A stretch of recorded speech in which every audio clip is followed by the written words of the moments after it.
नमस्कार, मैं जीत कुमार सिंह आज की वीडियो में आप सभी का स्वागत करता हूं।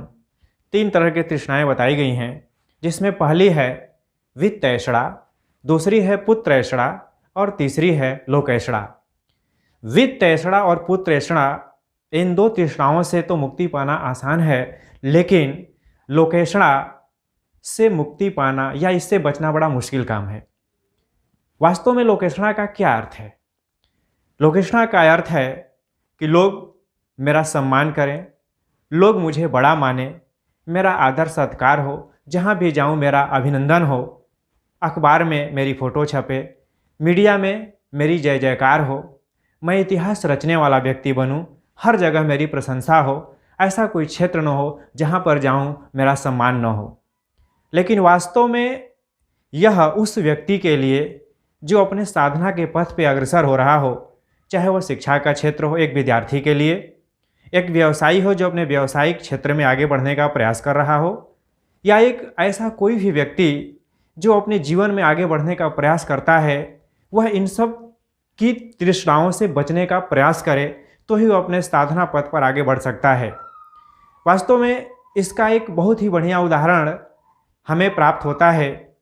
एक बार हमारे देश के पूर्व प्रधानमंत्री लाल बहादुर शास्त्री जी से उनके एक मित्र ने पूछा कि शास्त्री जी, आप प्रशंसा और आदर सत्कार से दूर रहने का प्रयास करते हैं, आप ऐसे समारोहों से बचने का प्रयास करते हैं, वास्तव में इसके पीछे क्या कारण है? उन्होंने अपने मित्र से बताया, देखिए, एक बार लाला लाजपत राय जी और हम दोनों लोगों की जब चर्चा हो रही थी तो उन्होंने बताया, लाल बहादुर, देखो, महल बनाने में 2 तरह के पत्थरों का प्रयोग होता है, जिसमें एक बहुमूल्य पत्थर होता है जिससे उस महल की गुंबज और उसकी जो भी चौखट या भवन, अन्य दीवारें बनाई जाती है, जिसको लोग बखूबी देखते हैं, उसकी प्रशंसा करते हैं।